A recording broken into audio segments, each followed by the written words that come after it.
आप सभी का बहुत बहुत स्वागत है इनविंसिबल स्टडी पॉइंट में। जैसा कि आज साइंस की पहली क्लास होगी सर, अगर आप लोग सेटिस्फाइड होंगे तो इस पे और सारी क्लासेस बनाई जाएंगी। और अगर आप चाहते हैं दूसरे सब्जेक्ट की भी क्लास मिले तो आप कमेंट बॉक्स में कमेंट कर दीजिए। अभी सर कोशिका, अगर हम कोशिका की बात करें तो कोशिका क्या है, कहाँ से आई, किसने इसकी डिस्कवरी की, और अगर बात करते हैं कोशिका की खोज के बाद किन किन लोगों ने इस पे शोध किया और कोशिका के कितने पार्ट होते हैं, कितने प्रकार की कोशिकाएं होती हैं, किन जीवों में कोशिकाएं पाई जाती हैं और किन में नहीं पाई जाती, तो एक बार जो नजरिया है इस पे डालिए, ठीक, नजर अपनी डालिए और कॉन्टिन्यूअस करिए। देखिए, सबसे पहले समझने के लिए कोशिका क्या है तो इसके लिए समझना पड़ेगा क्या है सेल, मतलब क्या है साइंस, क्या है विज्ञान, क्या है। तो पिछली भी क्लासेस में मैंने बताया कि देखो विज्ञान, अगर हम विज्ञान की बात करें तो विज्ञान दो चीजों से बन के बना है, एक वी और दूसरा ज्ञान। ठीक।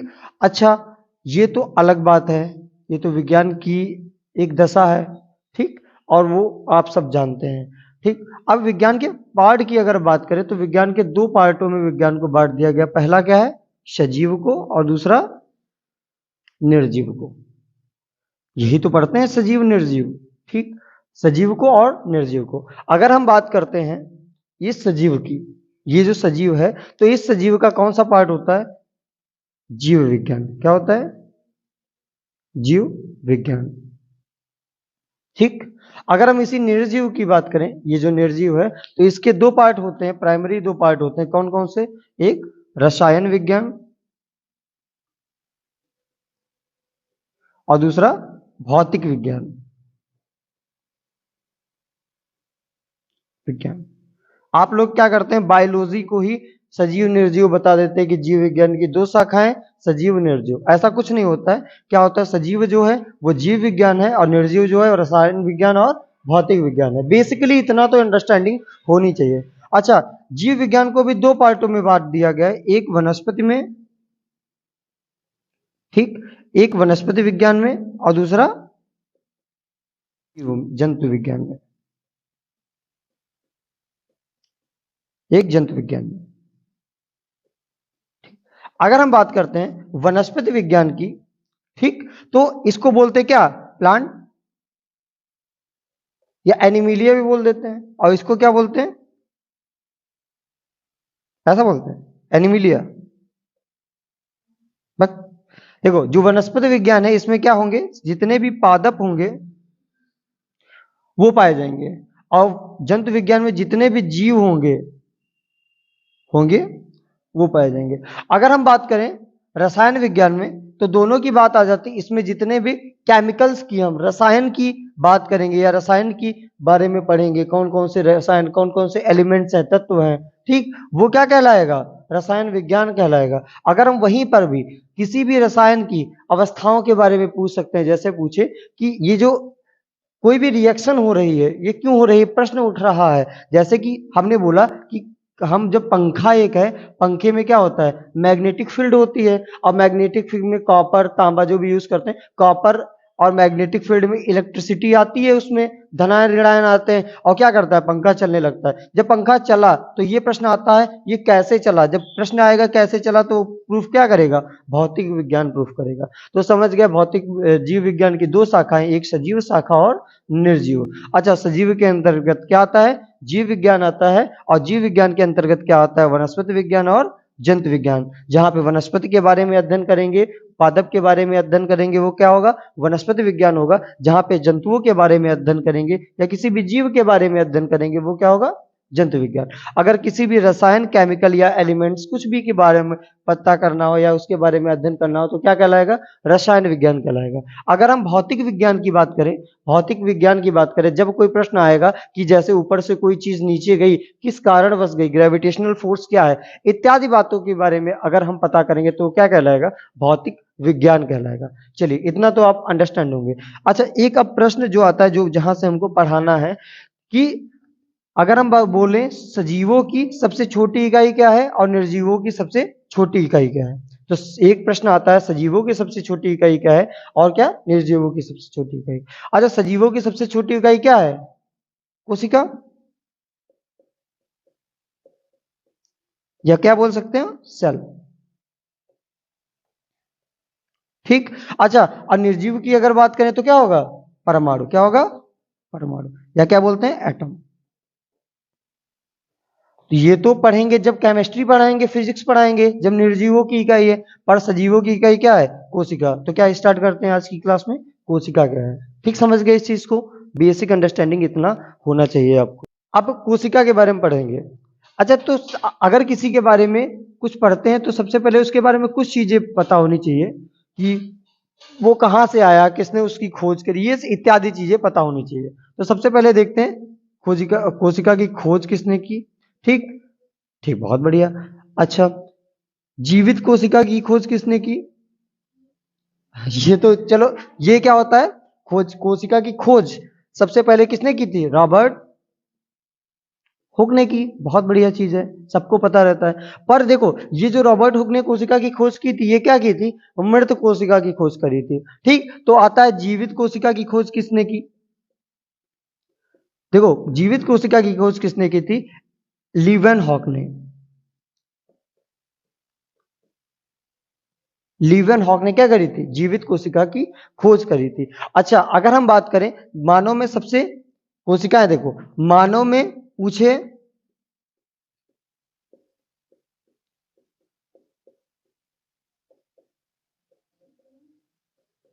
कोशिका, मानव में सबसे छोटी कोशिका अगर बात करें तो क्या होगा, शुक्राणु, स्पर्म। ठीक, अगर हम मानव में सबसे बड़ी कोशिका की बात करें, बड़ी कोशिका की बात करें तो क्या होता है, अंडाणु, अंडाणु होता है। ठीक, अब अगर हम बात करें मानव में सबसे छोटी कोशिका की तो क्या होता है, स्पर्म होता है। मानव में सबसे बड़ी कोशिका, अच्छा, जो अंडाणु पाए जाएंगे ये नर में पाए जाए, सॉरी, शुक्राणु पाए जाएंगे नर में, पाए जाएंगे मादा में पाए जाएंगे, जाहिर सी बात है नर में पाए जाएंगे। अच्छा, जो अंडाणु हो गए वो कहाँ पाए जाएंगे, मादा में पाए जाएंगे। ठीक, इतना अंडरस्टैंडिंग आपको हो गई होगी।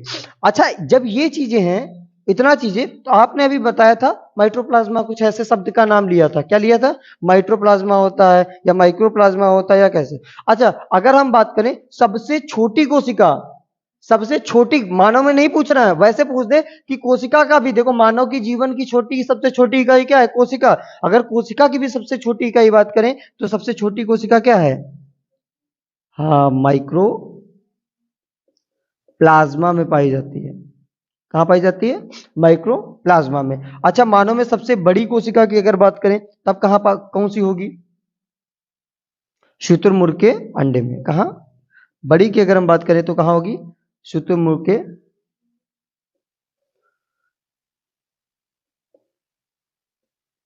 अंडे में, शुतुरमुर्ग के अंडे में पाई जाएगी। तो इतनी चीजें, थोड़ी थोड़ी चीजें आपको पता होनी चाहिए।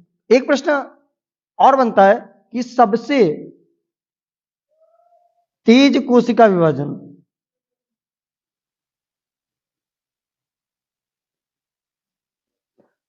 विभाजन कहां होता है, लीवर में पाया होता है। कहां होता है, लीवर में होता है। अच्छा, सबसे कम कोशिका विभाजन,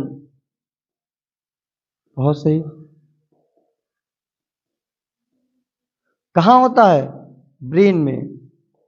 कहां होता है, ब्रेन में। अच्छा, ब्रेन में सेल जो पाई जाती है कितने परसेंट पाई जाती हैं, नहीं, 10% सेल पाई जाती हैं।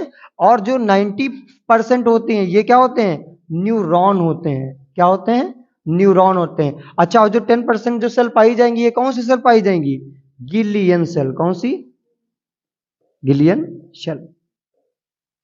ठीक, यही मैंने लिखा, सबसे तेज कोशिका विभाजन कहाँ होता है, लीवर में होता है। सबसे कम कोशिका विभाजन कहाँ होता है, ब्रेन में होता है। 10% जो पाई जाती हैं, ठीक, ये कौन सी पाई जाती है, गिलियन सेल पाई जाती है। न्यूरॉन पाए जाते हैं 90%, कहाँ, ब्रेन में। 100% हो गया। अच्छा, अब प्रश्न आता है कि ये सर आपने जो बताया है, ये सबसे तेज कोशिका विभाजन कहाँ, कैसे, ये सब चीजें समझो। देखो, जैसे कि लीवर में सबसे तेज कोशिका विभाजन होता है, तो आप लोगों को एक चीज पता होगी कि जब भी कोशिका विभाजन होगा तो किसी कारणवश होगा।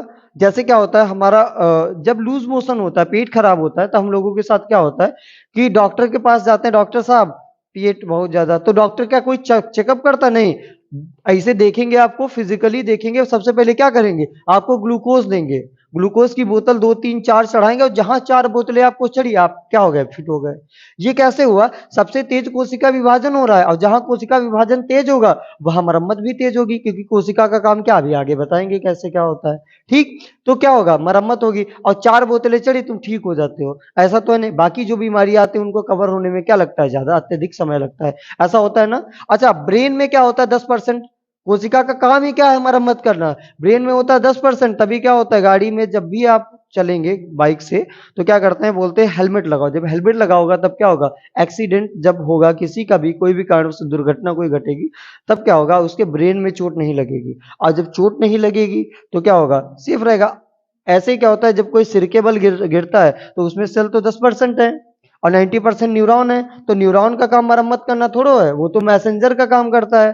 ठीक, अब ये क्या है, 10% जो मैं 10% है, 10% जो गिलियन सेल पाई जाती है, ये धीरे धीरे धीरे धीरे मरम्मत करती है। तभी क्या होता है, एक्सीडेंट में होने के बाद तुरंत रिकवरी नहीं होती, क्या होता है, आदमी कोमा में भी चला जाता है, होता है ना। तो जहां पे कोशिका कम होगी वहां क्या होगी, मरम्मत भी कम होगी। तो एक चीज निकल के आ गई कि कोशिका का काम क्या है, मरम्मत करना। समझ गए? ठीक, तो मेरे साथ एक बार क्विक रिवीजन कर लो। कोशिका की खोज किसने की, रॉबर्ट हुक ने की। जीवित कोशिका की खोज किसने की, लीवन हॉक ने की। सबसे कम, मानव में अगर सबसे छोटी कोशिका की बात करें तो क्या पाया जाता है, शुक्राणु पाया जाता है। और मानव में सबसे बड़ी कोशिका की बात करें तो क्या पाया जाता है, अंडाणु पाया जाता है। अगर बोले सबसे छोटी कोशिका कौन सी है तो क्या है, माइटोप्लाज्मा है। और सबसे बड़ी कोशिका कौन सी है तो कहां पाई जाती है, शुतुरमुर्ग के अंडे में पाई जाती है। सबसे तेज कोशिका विभाजन की अगर हम बात करें तो कहां होता है, लीवर में होता है। सबसे कम कोशिका विभाजन कहां होता है, ब्रेन में होता है। 10% जो है और 90% का जो कॉम्बिनेशन है वो क्या है, न्यूरॉन बनाता है। ठीक, अब समझो 10% कितनी कौन सी सेल पाई जाएगी, गिलियन सेल पाई जाएंगी और 90% कौन क्या होंगे, न्यूरॉन होंगे। तभी क्या होगा, 100% मिलके क्या बनता है, एक ब्रेन का भाग बनता है। ठीक, अच्छा, अब इतनी चीजें पता चली, बेसिक चीजें थी। ठीक, तो अब देखते हैं कि कोशिका कैसी होती है, कितने प्रकार की होती है, कैसा क्या है, आगे समझते हैं। अच्छा, हम बात करते हैं अगर कि कोशिका क्या होती है। ठीक, प्रश्न उठता है ना, कोशिका क्या होती है। तो कोशिका बता दी क्या होती है, तो जीवन की जो इकाई है, जीवन की मूलभूत इकाई है।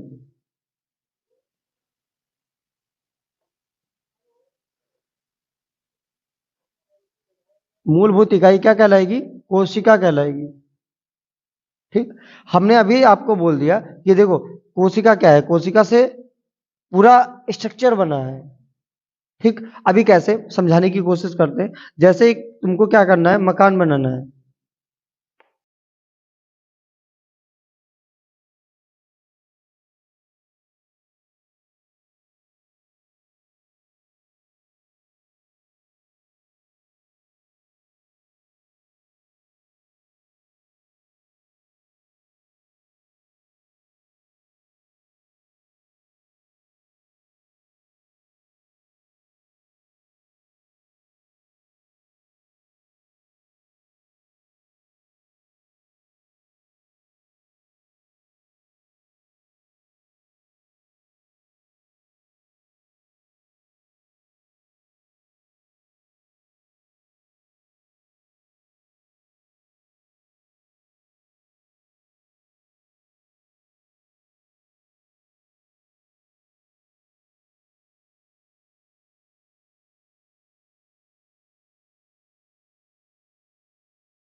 ठीक, जो श्वसन करते हैं, या रेस्पिरेशन जिसको इंग्लिश में बोलते हैं। अच्छा, जब हम श्वसन करेंगे तब उससे एक प्रोसेस होती है श्वसन से, आप लोग पढ़े होंगे बाकायदा, इसके लिए एक लिंक आपको मिल जाएगी, और नहीं होगा जो छूटे होंगे पार्ट्स टॉपिक्स, वो क्या करेंगे बाकायदा समझा देंगे श्वसन क्या होता है, या इसके बाद जो पार्ट्स आएंगे।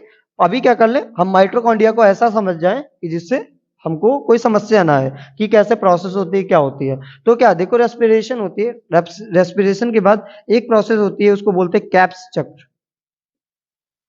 ठीक, कैप्स चक्र। अच्छा, जब कैप्स चक्र की प्रक्रिया होगी तो क्या बनेगा, 38 एटीपी बनेंगे। मैं बेसिकली बता दे रहा हूं समझने के लिए। 38 एटीपी बनेंगे, और 38 एटीपी क्या करेंगे, 38 एटीपी क्या करेंगे, वन ग्लूकोज का निर्माण करेंगे। क्या करेंगे, एक ग्लूकोज का निर्माण करेंगे, और ये जो ग्लूकोज बना हुआ है वही क्या करेगा, ऊर्जा का निर्माण करेगा। तो जो ऊर्जा का निर्माण करेगा वो क्या होगा, माइट्रोकॉन्ड्रिया। तो इसीलिए क्या कहा जाए, power house of the cell क्या कही जाती है, माइट्रोकॉन्ड्रिया, या ऊर्जा ग्रह किसे कहा जाता है, माइट्रोकॉन्ड्रिया को। तो क्या होगा, कैसे होगा, पहले रेस्पिरेशन जो श्वसन करेंगे उससे क्या होगा, कैप्स चक्र होगा, उससे कितने एटीपी बनेंगे, 38 बनेंगे, और 38 एटीपी क्या बनाएंगे, एक ग्लूकोज बनाएंगे, और एक ग्लूकोज क्या करेगा, ऊर्जा का निर्माण करेगा। ठीक, इतना समझना चाहिए क्या, क्योंकि क्या होगा, माइटोकॉन्ड्रिया को अगर समझना है तो ये चीजें समझनी चाहिए। बाकी डिफिनीशंस तो आपको गूगल पे भी सारी मिल जाएंगी, तो उससे निश्चिंत रहिए। ठीक, अच्छा, माइटोकॉन्ड्रिया के बाद एक आता है, अगर हम बात करें माइटोकॉन्ड्रिया, अब जो भी हम पढ़ लेंगे उस पर क्या कर लेंगे, हम इसको मार्क कर लेंगे। माइटोकॉन्ड्रिया के बाद क्या होता है, गाल्जी बॉडी। तो माइटोकॉन्ड्रिया यहां भी पाई जाएगी, और गाल्जी बॉडी। ठीक, अब देखो, हमने बोला गाल्जी बॉडी की अगर हम बात करें, गाल एक मिनट,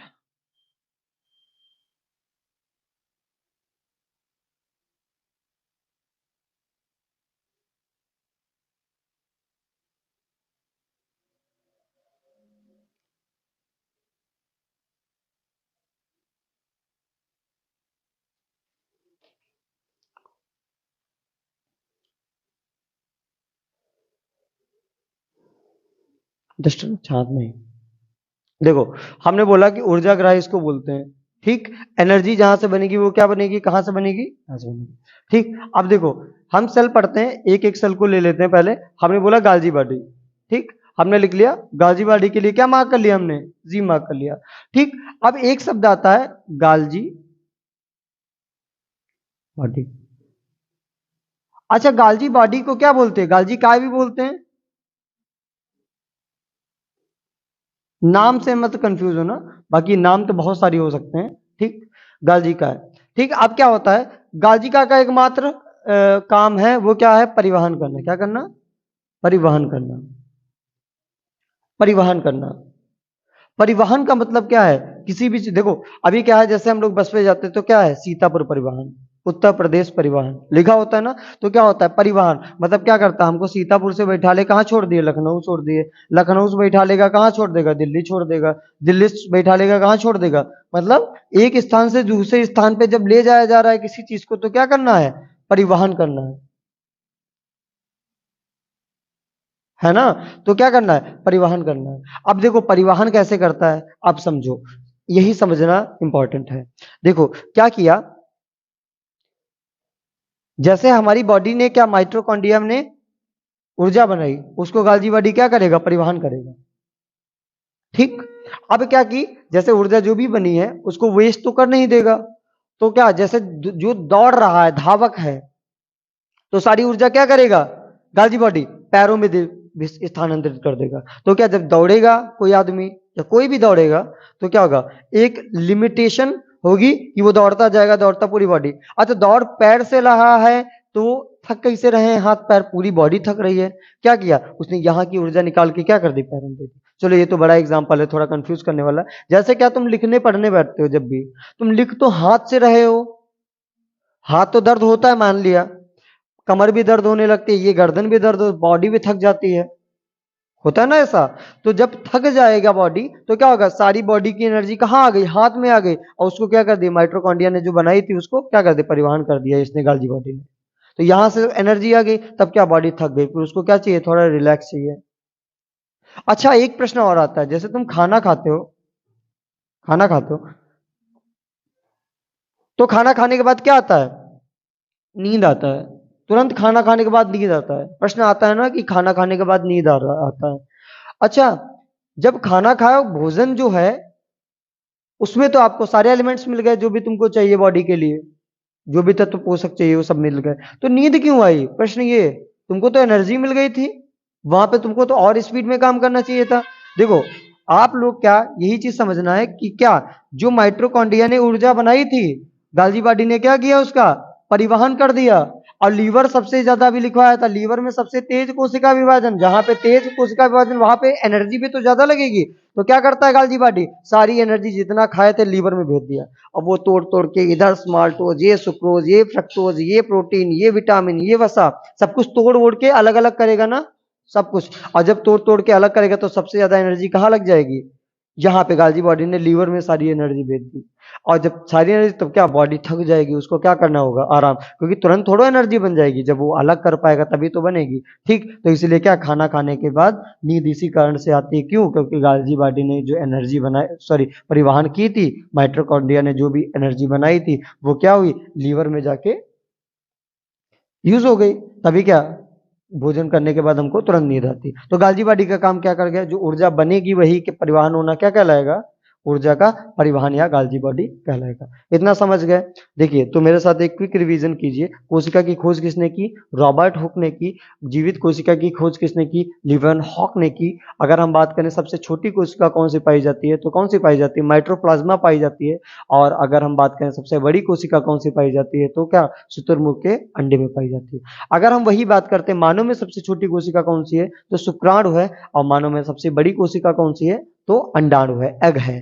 ठीक, अगर हम बात करें सबसे तेज कोशिका विभाजन कहाँ होता है, तो कहाँ होता है, लीवर में होता है। और सबसे कम कोशिका विभाजन कहाँ होता है, ब्रेन में होता है। ब्रेन में कितने परसेंट सेल पाई जाती हैं, 10% पाई जाती है। कौन सी सेल पाई जाती है, गिलियन सेल पाई जाती है। कोशिका कितने प्रकार की होती है, 2 प्रकार की होती है अभी आकृति के अनुसार। एक गोल जो होती है उसको क्या बोलते हैं, एनिमल सेल। और जो 4 कोने की मिलती है उसको क्या बोलते हैं, प्लांट सेल बोलते हैं। कोशिका कि अगर हम पढ़ना है तो कोशिका के भागों को सुरक्षा करने के लिए एक झिल्ली पाई जाती है, उसका क्या नाम है, उस झिल्ली का नाम होता है कोशिका। क्या होता है, झिल्ली या भित्ति, कोशिका झिल्ली होती है। ठीक, कोशिका झिल्ली किस में पाई जाती है, एनिमल सेल और प्लांट सेल में। ये काहे की बनी होती है, ये प्रोटीन की बनी होती है। ठीक, ये कोशिका के जितने भी आंतरिक भाग होंगे, जैसे माइटोकॉन्ड्रिया, गाल्जी बॉडी जो पढ़ाई है, इनकी सुरक्षा, इन सबकी सुरक्षा कौन करेगा, कोशिका झिल्ली। अच्छा, एक चीज पाई जाती है जिसको बोलते हैं कोशिका भित्ति। देखो, कोशिका भित्ति का काम क्या होता है, जो कोशिका के आंतरिक, देखो कोशिका झिल्ली जो थी और माइटोकॉन्ड्रिया के जितने, मतलब सॉरी, कोशिका के अंदर के जितने भी भाग है, इनकी जो सुरक्षा करेगा वो कौन सा होगा, कोशिका भित्ति होगी। और कोशिका भित्ति कहाँ पाई जाएगी, सिर्फ कहाँ पाई जाएगी, पादप में या प्लांट सेल में पाई जाएगी, एनिमल सेल में नॉट, नहीं प्रेजेंट होगी। ठीक, समझ गए? ये काहे की बनी होगी, सेलुलोज की बनी होगी। काहे की बनी होगी, काहे की बनी होगी, सेलुलोज की बनी होगी। समझ गए? जैसे हमने एग्जांपल भी दोनों दे दी। फिर क्या होता है, सबसे पहला चीज एम आता है, माइटोकॉन्ड्रिया आती है, जो भोजन का निर्माण करेगा। ठीक, भोजन का निर्माण करेगा, वो क्या कहलाएगा, भोजन का निर्माण, ऊर्जा का जो निर्माण करेगा वो क्या कहलाएगा, माइटोकॉन्ड्रिया कहलाएगा। और जो जो ऊर्जा निर्माण की है उसको एक स्थान से दूसरे स्थान पे ले जाएगा, वो क्या कहलाएगा, गाल्जी बॉडी कहलाएगा। अभी तक की क्लास में इतना ही। कोशिश करेंगे एक क्लास आपको नेक्स्ट डे मिल जाए। और अगर आप लोग नए आए हैं इस चैनल पे तो सब्सक्राइब कर लीजिएगा और बेल आइकन को प्रेस कर दीजिएगा, जिससे जो इसका दूसरा चैप्टर है वो आपको मिस ना हो। बाकी कल की वीडियो में जो इसके भी बाकी पार्ट हैं उसको पढ़ाएंगे। और कोशिका के अलावा क्या करते हैं, केमिस्ट्री के भी क्लासेस आपको प्रोवाइड मिलेंगे। ठीक, तो आप